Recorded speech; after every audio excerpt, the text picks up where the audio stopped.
hospitais, necrotérios e casas de repouso, lugares onde a vida começa e muitas vezes termina. Mas e se o fim realmente não for o fim? Muitos profissionais da saúde relatam ver e ouvir coisas que não têm nenhuma explicação lógica. Aparições, vozes vindas do nada, portas que se abrem sozinha e presenças que não deveriam estar ali. Hoje eu vou te contar histórias reais, vividas por pessoas comuns em ambientes que à noite se transformam em verdadeiros cenários de terror. Apague as luzes, coloque os fones, porque hoje eu vou te contar 5 relatos assustadores do Reddit.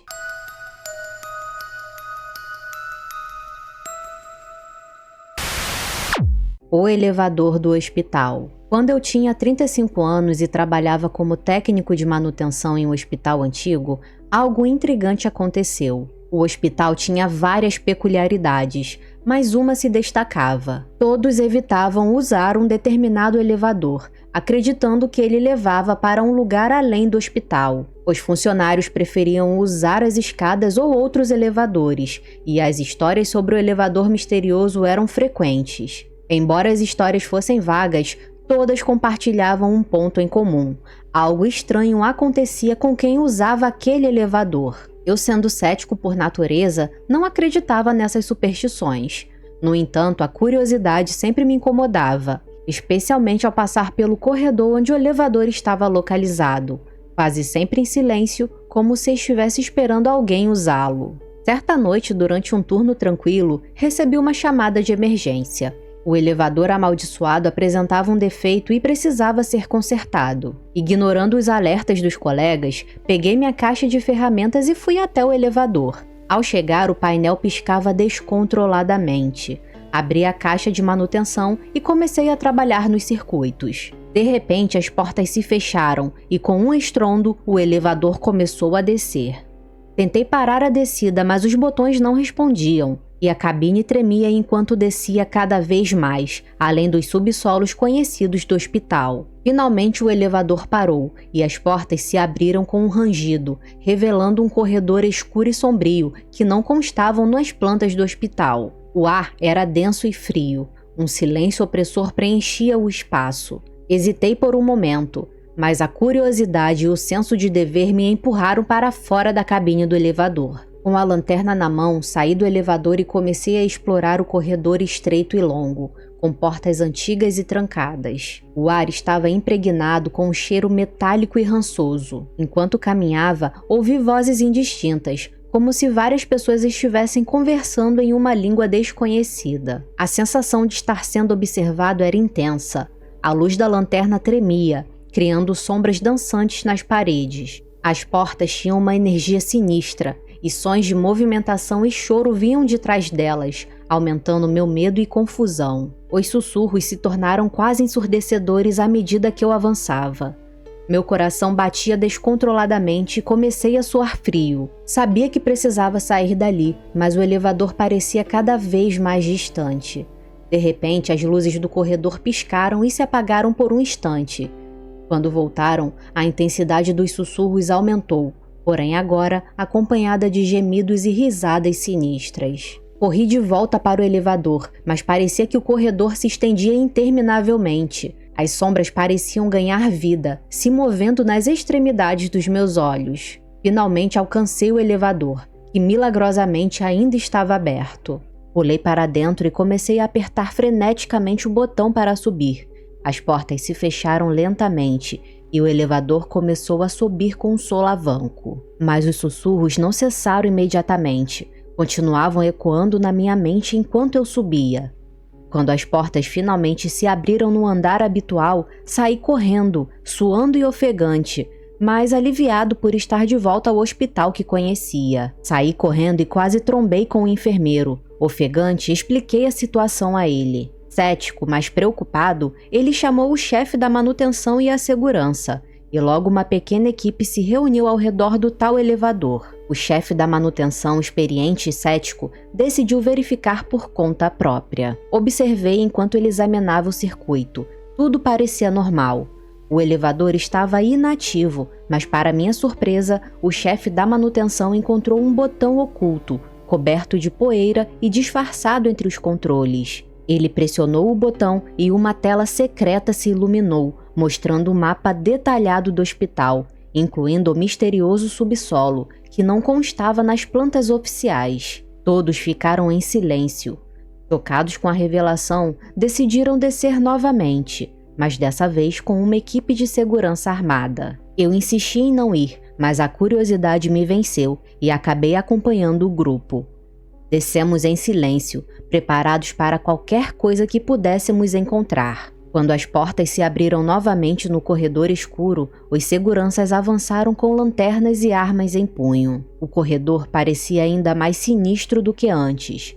As portas trancadas estavam lá, mas dessa vez algumas delas estavam entreabertas, revelando quartos vazios e equipamentos antigos e enferrujados. Um dos seguranças gritou, chamando a atenção de todos.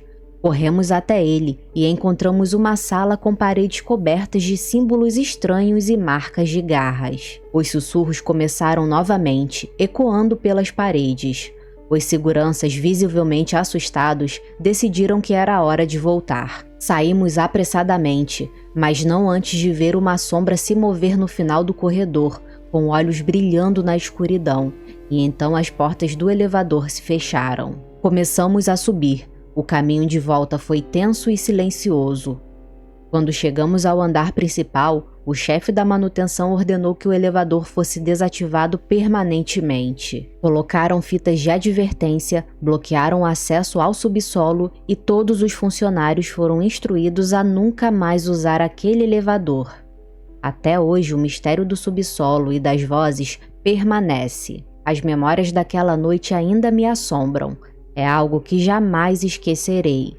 Oi, sinistrinhos! Antes de continuar, eu peço para que você interaja com esse vídeo, deixando aquele like e um comentário. Pode ser um emoji, um ponto de interrogação, um ponto final, qualquer coisa. Dessa forma, você está ajudando o canal a ser recomendado para mais pessoas que gostem desse tipo de conteúdo. Recado dado, bora voltar pro caso. Senhor Thomas.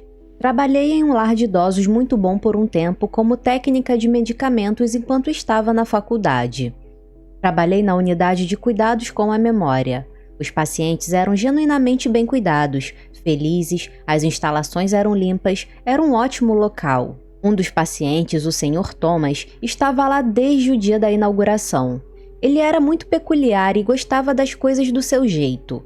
Ele tinha seu lugar na sala de jantar e recebia exatamente 3 bolas de sorvete de morango depois da janta. O Sr. Thomas ficava sentado em sua cadeira perto da janela até às 11h30 da noite todos os dias. Era apenas um senhorzinho rabugento e fofo.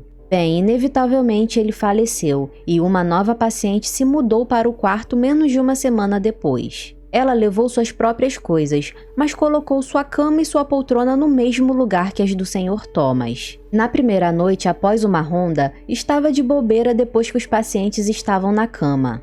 A nova paciente desce o corredor e diz: "Tem um homem no meu quarto me dizendo para sair." Tínhamos um paciente que às vezes vagava, então eu assumi que era ele e fui com ela para o quarto dela para levá-lo de volta para a cama. Mas o quarto dela estava vazio. Pensando que ainda era esse paciente, eu a coloquei de volta na cama e fui procurá-lo. Porém, ninguém estava acordado e o andarilho estava dormindo na cama dele. Pensei que talvez ela tenha sonhado e voltei para minha mesa. Cerca de 20 minutos depois, ela apareceu de novo, dizendo que o tal senhor estava mandando ela ir embora porque ela estava no quarto dele. Eu a levei de volta e novamente nada, não havia ninguém no quarto. Ela apontou para sua poltrona e disse: "Ele disse para mover minha cadeira e colocar a dele de volta, e que é para eu sair do quarto dele." Nesse momento, entendi que era o Sr. Thomas tentando expulsá-la do quarto. Levei a paciente para minha mesa para ficar comigo na estação de enfermagem até a equipe do próximo turno aparecer. A enfermeira do outro turno chegou e reclamou que a nova paciente estava acordada. Expliquei o que aconteceu e ela revirou os olhos e disse: "Vamos lá." E saiu correndo pelo corredor resmungando sobre minha incompetência. Ela marchou para o quarto da nova paciente e disse: "Sr. Thomas, você está morto. Esse não é mais o seu quarto. Vá em frente e deixe essa pobre mulher dormir." E então ela colocou a paciente na cama. Fui para casa e depois dessa noite não houve mais reclamações de visitantes noturnos daquela paciente. Grito no túnel. Há cerca de 9 meses comecei a trabalhar como segurança de um grande hospital da minha cidade. Antes de começar esse trabalho, eu já estava intrigado com a ideia de atividade paranormal em hospitais. Quer dizer, pessoas morrem em hospitais todos os dias, então você imagina que é um ponto de encontro para fantasmas. Eu gostaria de poder dizer que já vi fantasmas me perseguindo pelos corredores ou corpos se movendo misteriosamente no necrotério, mas honestamente nada parecido aconteceu. Mesmo assim, eu não estaria escrevendo isso se não tivesse vivenciado nada. Para que vocês entendam melhor a estrutura do hospital, vou explicar onde a segurança está posicionada. Temos 4 prédios principais que atendemos. O primeiro é o hospital principal, que abriga o pronto-socorro e mais de 1000 leitos para crianças e adultos. Normalmente temos 8 guardas atendendo chamadas neste prédio, com um guarda posicionado no pronto-socorro o tempo todo, já que é de lá que vem a maioria das chamadas. Vale ressaltar que estou no Canadá, então qualquer pessoa pode ir ao hospital por qualquer motivo gratuitamente. O segundo prédio, localizado do outro lado da rua, é uma clínica médica de 8 andares que requer apenas um guarda. Esse guarda também precisa patrulhar o antigo prédio da clínica adjacente, que agora é usado principalmente para tratar crianças com transtornos alimentares. O último prédio é a clínica de câncer, que requer 2 guardas o tempo todo e é o mais próximo da clínica médica caso seja necessário alguma assistência. E é aqui que se passa a história que vou compartilhar. Quando comecei a trabalhar, fui apresentado aos vários prédios, incluindo a antiga clínica, que chamaremos de Clínica do Amianto, devido ao seu histórico de problemas com amianto. É um prédio que, na minha opinião, deveria ter sido demolido há muito tempo. Durante minha primeira vistoria, um colega guarda me disse que o prédio era assombrado por uma jovem que tirou a própria vida no 2º andar. Ele também mencionou que o porão era assombrado. O prédio inteiro costumava ser um sanatório para tuberculose nos anos 50, com túneis no porão que antigamente eram usados para transportar corpos. Cerca de um mês atrás, chegou a minha vez de trabalhar na clínica durante o turno da noite. E eu estava determinado a vivenciar alguma atividade paranormal. Eu já havia feito inúmeras rondas na clínica de amianto, mas nada demais havia acontecido, além dos elevadores ocasionalmente abrirem sozinhos, o que aparentemente era normal. Mas naquela noite, as coisas mudaram. Eu já tinha ouvido muitas histórias de outros guardas sobre ocorrências estranhas na clínica, mas nunca tinha presenciado nada. Decidi fazer minha patrulha às 3 da manhã, que costuma ser considerado o horário de pico para atividades paranormais. Comecei minha patrulha andando pelo exterior do prédio, verificando todas as entradas para garantir que estivessem trancadas. O prédio fecha relativamente cedo, por volta das 20 horas, então a essa altura já deveria estar completamente vazio. No entanto, notei que uma das portas externas estava ligeiramente aberta. Isso me preocupou, pois ela estava fechada durante a minha primeira patrulha. O prédio não tem câmeras internas, então quando algo assim acontece à noite, tenho que verificar todos os cômodos destrancados para garantir que não haja ninguém lá dentro. Entrei no prédio e comecei minha patrulha no 1º andar, verificando todas as portas e corredores, mas não havia ninguém lá. Ao me aproximar do elevador para subir ao 2º andar, ouvi um leve rangido, como uma porta se abrindo. Imediatamente comuniquei à minha chefe de equipe por rádio que havia encontrado uma porta aberta e estava ouvindo barulhos. Contei a ela que faria uma patrulha completa, e ela enviou um dos guardas da clínica de câncer, a quem chamaremos de Fred, para me ajudar. Depois de vasculhar o 1º andar novamente e não encontrar nada, Fred chegou. Ele me disse que começaria a vasculhar o 3º e o 4º andar, enquanto eu cobria o 2º andar e o porão. Enquanto eu vasculhava o 2º andar, ouvi o mesmo rangido novamente, o som de uma porta se abrindo. Pedi ao Fred que descesse pelo rádio, ainda sem considerar a possibilidade de algo paranormal. Já tivemos incidentes de moradores de rua invadindo casas para encontrar um lugar para dormir, embora seja raro que eles ataquem a clínica de amianto, já que ela costuma estar trancada. Vasculhamos todos os cômodos do 2º andar, mas não encontramos nada. Depois de verificar minuciosamente toda a clínica, concluímos que não havia ninguém lá dentro. Fred voltou à clínica de câncer e meu líder de equipe brincou que provavelmente era apenas um fantasma. E isso me fez pensar, talvez fosse o momento perfeito para continuar minha caça aos fantasmas. Voltei para o prédio, determinado a registrar alguma atividade. Sentei-me em uma cadeira no segundo andar, esperando para ver se algo aconteceria. Depois de uns 10 minutos sem fazer nada, fiquei entediado e decidi descer para o porão.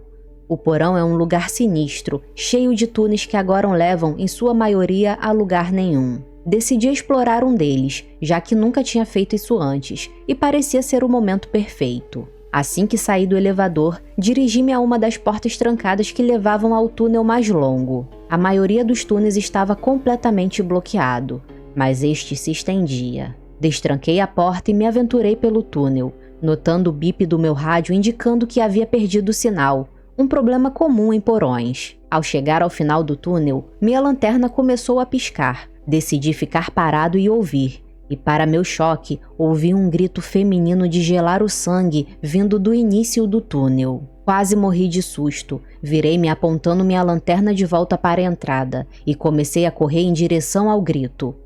Quando cheguei à entrada, tentei me comunicar com o líder da minha equipe pelo rádio, mas meu rádio ainda estava sem sinal. Olhei ao redor do porão e notei que uma das portas estava aberta. Essa porta deveria estar trancada, com apenas a segurança tendo acesso às chaves. Olhei para dentro da sala, mas não havia ninguém lá. Meu coração ainda estava acelerado. Fechei a porta e voltei para cima para pegar um sinal de rádio. Eu ainda não tinha certeza se o que vivi era algo paranormal. Assim que voltei ao andar principal, comuniquei a minha líder de equipe por rádio o que acontecera. Ela mandou Fred de volta para me ajudar a investigar a origem do grito. Quando ele chegou, voltamos ao porão. Mostrei a ele a sala que havia sido aberta e ambos sentimos um cheiro muito forte e distinto, como de um corpo em decomposição.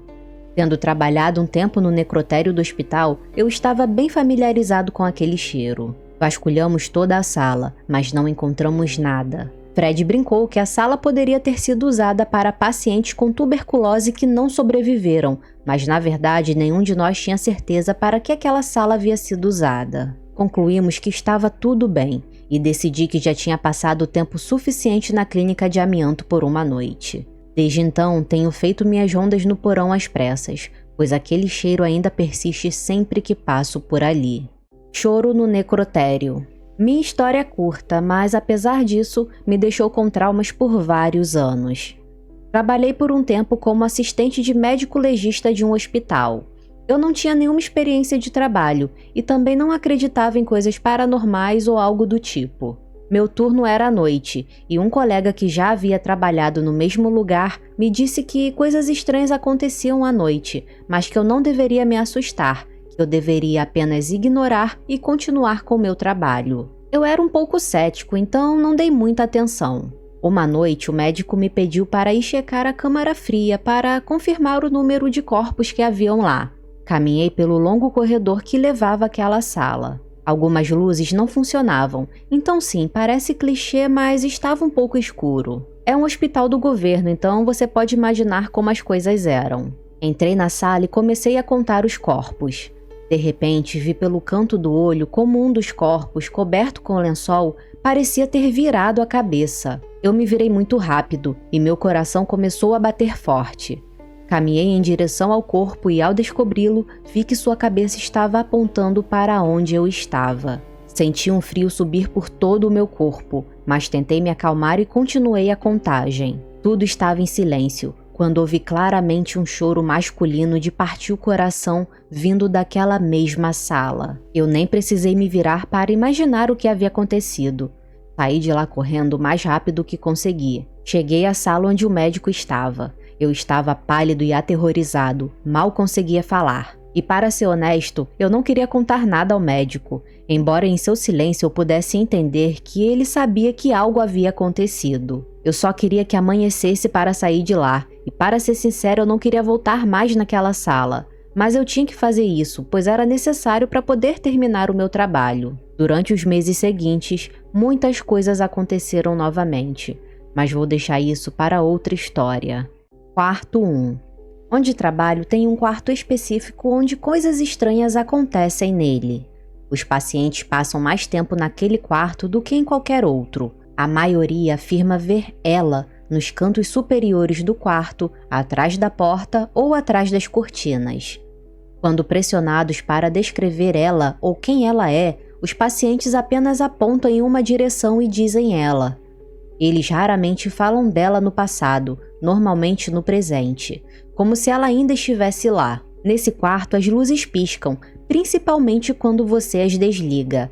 Elas meio que dão um surto, se é que você me entende. Às vezes, os pacientes reclamam de alguém que fica sussurrando oi ou respirando em seu ouvido enquanto tentam dormir. Muitas pessoas morrem lá porque é o quarto número 1. Então é mais provável que tenham pessoas nele porque é o primeiro quarto do corredor, e a maioria dos pacientes críticos ficam no quarto mais próximo da estação de enfermagem. Para mim, luzes piscando são sobrecargas de energia, fiação defeituosa ou lâmpadas ruins. Pessoas ouvindo ou vendo coisas é um fenômeno regular quando estão morrendo. Então eu digo que é o cérebro se preparando para a morte, ou morrendo ativamente, e não um fantasma de verdade. Uma noite eu estava fazendo minhas rondas. Era cerca de 00:30 quando passei pelo quarto 1. As luzes estavam apagadas e a porta estava fechada, pois não havia ninguém lá dentro. Voltei por volta das 3 horas da manhã e a porta estava aberta a cerca de 60 centímetros. A luz de cabeceira estava acesa e a cortina puxada ao redor da cama mais distante. Eu pude ver a silhueta de uma pessoa parada através da cortina. Pensei que fosse um colega de trabalho tentando me assustar. Como eu podia vê-lo através da cortina, decidi agarrá-lo e assustá-lo. Deslizei pela porta, caminhei na ponta dos pés pelo quarto e tentei agarrá-lo pela cortina. Eu estiquei os braços esperando agarrá-lo e não peguei nada além de ar. Eu estava inclinado para a frente o suficiente e percebi que estava agarrando apenas a cortina. Eu meio que continuei ali no quarto em choque e acabei deitando em uma das macas. Quem quer que eu tenha visto através da cortina não estava lá. Senti um arrepio na espinha e uma sensação repentina de apreensão. Minha audição ficou muito aguda e foi quase como se as coisas ficassem lentas ao meu redor. Eu podia ouvir meu coração batendo forte nos meus ouvidos. Levou o que pareceu ser uma eternidade para olhar de volta para a porta, e a luz do banheiro, que estava apagada, então piscou, como se estivesse tentando acender. O tempo e a velocidade voltaram para mim, e eu corri para fora do quarto e de volta para a estação de enfermagem. Meus colegas de trabalho estavam todos lá fazendo algum tipo de registro ou voltando de um corredor diferente. Eles riram quando eu contei o que aconteceu, então voltamos para o quarto 1. A luz ainda estava acesa, a cortina estava parcialmente aberta e balançando. Mas as cobertas da cama estavam abertas de um lado, como se alguém tivesse saído da cama. A luz do banheiro acendeu e apagou novamente. Meus colegas me acusaram brincando de ter tido um pesadelo enquanto dormia no trabalho. Hoje eu uso o humor para lidar com aquele quarto e trabalho lá durante o dia. Eu digo: eu te repreendo em nome de Jesus, ou o velho e confiável, o poder de Cristo te obriga, de uma forma meio brincalhona ao entrar naquele quarto. Mas eu sei que por dentro ainda tenho medo do quarto 1. Se você já viveu algo parecido, seja em hospital, necrotério ou qualquer outro lugar que tenha passado por alguma experiência paranormal, compartilhe aí comigo nos comentários. Quem sabe sua história não aparece aqui em um próximo vídeo. Não esqueça de curtir, comentar e de se inscrever no canal para não perder nenhum vídeo novo. E lembre-se, nem todo silêncio é sinal de paz. Às vezes é só alguém do outro lado esperando para ser ouvido. Obrigada por assistir e até o próximo Caso Sinistro.